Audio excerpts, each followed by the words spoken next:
Քաղաքացիական պայմանագիր խմբակցությունն այսօր կորոշի ազգային ժողովի փոխնախագահների թեկնածուներին։ Պաշտոնների համար ընթացող ներկուսակցական պայքարը բավականին ակտիվ է։ Ըստ Ազատություն ռադիոկայանի տեղեկությունների, ԿՊ վարչությունն այսօր փակ գաղտնի քվեարկությամբ կկայացնի վերջնական որոշումը։ ԱԺ փոխխոսնակի պաշտոններին հավակնում են ԱԺ նախագահի ընտրություններում չընտրված խմբակցության ղեկավար Հայկ Կոնջորյանը, ԿՊ վարչության փոխնախագահ Վահագն Ալեքսանյանը, հանձնաժողովների նախագահներ Արման Եղոյանը եւ Արուսյակ Ջուլհակյանը, ինչպես նաև պատգամավոր Ալխազ Ղազարյանը։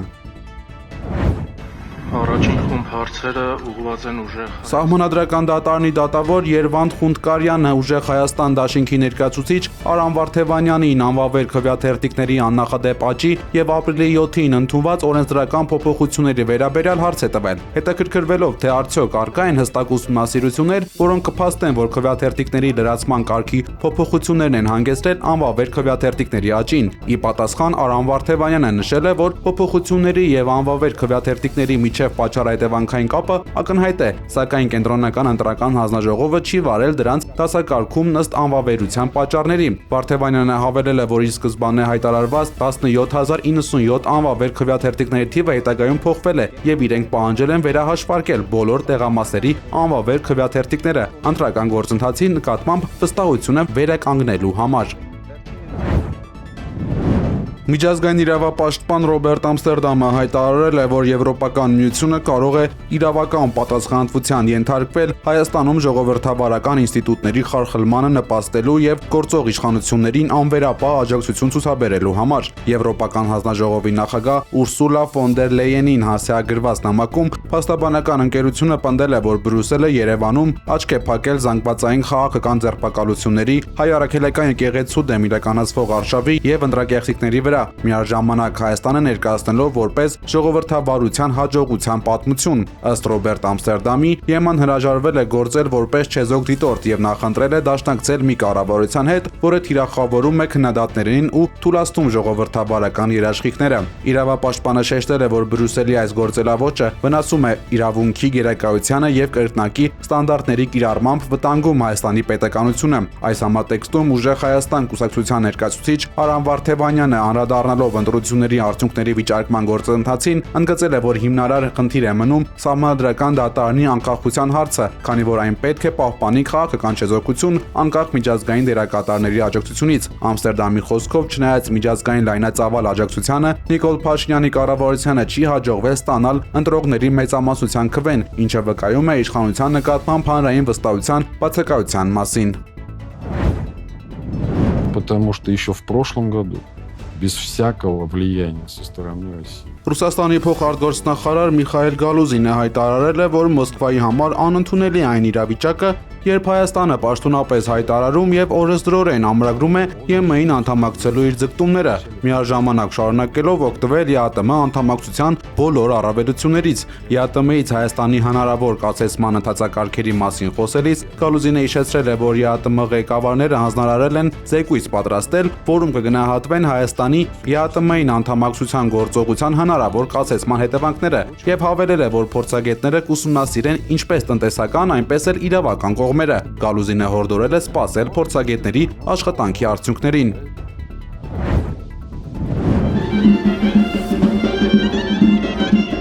Հայաստանի քիքբոքսինգի հավաքականը հաջողությամբ է հանդես եկել Մոլդովայում կայացած քիքբոքսինգի աշխարհի բաց գավաթի 6-րդ մրցաշարում, 15 երկրների թիմերի պայքարում նվաճելով պատվավոր երկրորդ հորիզոնականը։ 650 մարզիկների մասնակցությամբ այս մրցաշարում հայ մարզիկները հանդես են եկել միաժամանակ մի քանի ոճերում, ցուցադրելով բարձր տեխնիկական պատրաստվածություն։ Հավաքականի մարզիչների խոսքով սա անչափ կարևոր նվաճում է, հատկապես հաշվի առնելով, որ թիմի պատանի անդամների մեծ մասի համար սա առաջին միջազգային փորձներ։ Մարզիչները ընդգծել են, որ թիմային ոգին եւ համատեղ քրտնաջան աշխատանքը թույլ են տվել ոչ միայն արժանիորեն ներկայացնել Հայաստանը, այլև ոգեշնչել մարզիկներին հետագա նոր հաղթանակների համար։ Մրցաշարում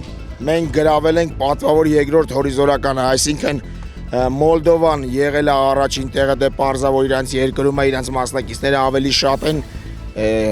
ու գրավեցին առաջին տեղը, երկրորդ տեղը գրավել ենք մենք պատվավոր եւ Բելարուսյան երրորդ տեղը, այսինքն մենք այդ 15 պետությունների մեջ գրավել ենք երկրորդ տեղը։ Մարզիկների համար շատ դժվար էր, քանի որ բոլոր մարզիկները մասնակցում են երկու ոճերում, թե low kick, թե kick light, թե կամեկ, ավելի շուտ 3 ոճերում էին մասնակցում։ Եվրամիության արտաքին գործերի եւ անվտանգության քաղաքականության հարցերով բարձր ներկայացուցիչ Կայա Կալասը, ընդլայնման հարցերով եվրահանձնակատար Մարթա Կոսը եւ ներքին գործերի ու միգրացիայի հարցերով եվրահանձնակատար Մագնուս Բրուները հունիսի 29-ից 30-ը պաշտոնական այցով կգտնվեն Թուրքիայում։ Այս մասին նշվել է Եվրամիության արտաքին գործողությունների ծառայության տարածած հաղորդագրության մեջ։ Նախատեսված են Եվրամիության բարձրաստիճան պաշտոնյաների հանդիպումները Թուրքիայի արտգործնախարար Հաքան Ֆիդանի հետ։ Ենթադրվում է, որ Թուրքիայից հետո նրանք կժամանեն Հայաստան։ Իրանը հանդիպում է խնդրել, այն կկայանա վաղը Դոհայում։ Սոցցանցում այսպես է գրել ԱՄՆ նախագահ Դոնալդ Թրամփը։ Ավելի վաղ, չնայած իրանական կողմը հայտնել էր, որ Դոհայում հանդիպման մասին լուրերը իրականությանը չեն համապատասխանում։ Սպիտակ տան խոսնակ Քերոլայն Լևիթը հայտարարել է, որ Դոհայում Իրանի հետ բանակցություններում ԱՄՆ-ն կներկայացնեն Թրամփի հատուկ բանագնացներ Ուիտքոֆը եւ Քուշները։ Նա նշել է, որ փոխըմբռնման հուշագրի շուրջ բարձր մակարդակի հանդիպումներին զուգահեռ Քաթարի մայրաքաղաքում կանցկացվեն նաեւ տեխնիկական խորհրդատվություններ։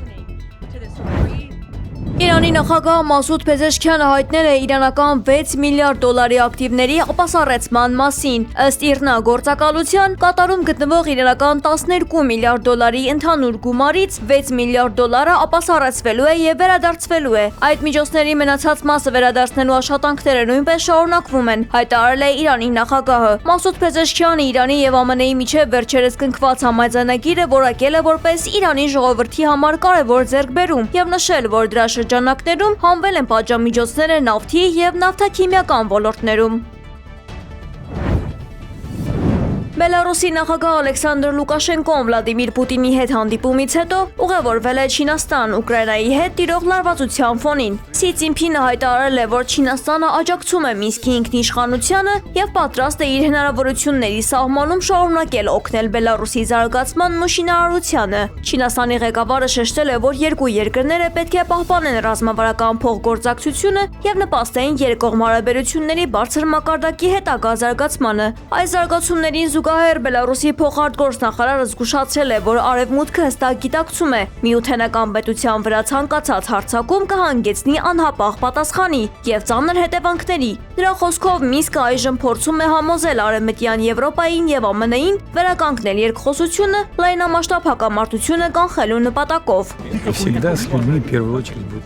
Կրեմլի խոսնակ Դմիտրի Պեսկովը հայտնել է, որ Պուտինի եւ Լուկաշենկոյի հանդիպման ժամանակ շոշափվել է նաեւ Ուկրաինայի թեման, այդ թվում Մինսկին հակամարտության մեջ ներքաշելու հրահրումները։ Պեսկովը հստակեցրել է, որ Բելարուսի առաջնորդը Զելենսկուց որևէ ուղերձ չի փոխանցել, սակայն ձեռնպահ է մնացել պատասխանել այն հարցին, թե Լուկաշենկոն արդյոք հանդիսանում է կապի խողովակ Կիևի հետ։ Уважаемый Александр Григорьевич, очень рад вас видеть. Վլադիմիր Պուտինը սահմանին տեղակայված կրկնակի հաղորդիչների պատճառով Բելարուսի հասցեին հնչող ուկրաինական սպառնալիքների ֆոնին նշել է, որ Կիևի հայտարարությունները Լուկաշենկոյի մոտ խուճապ չեն առաջացնում, բայց այնուամենայնիվ մտահոգության տեղիք են տալիս։ Կանադայում զբոսաշրջիկներ տեղափոխող նավակ է խորտակվել, 6 մարդ անհետ կորել է։ Այն խորտակվել է Ռիչմոնդ քաղաքի ափերի մոտ։ Նավակում եղել է 10 մարդ, 4-ին հաջողվել է փրկել։ Մնացածի որոնումները շարունակվում են։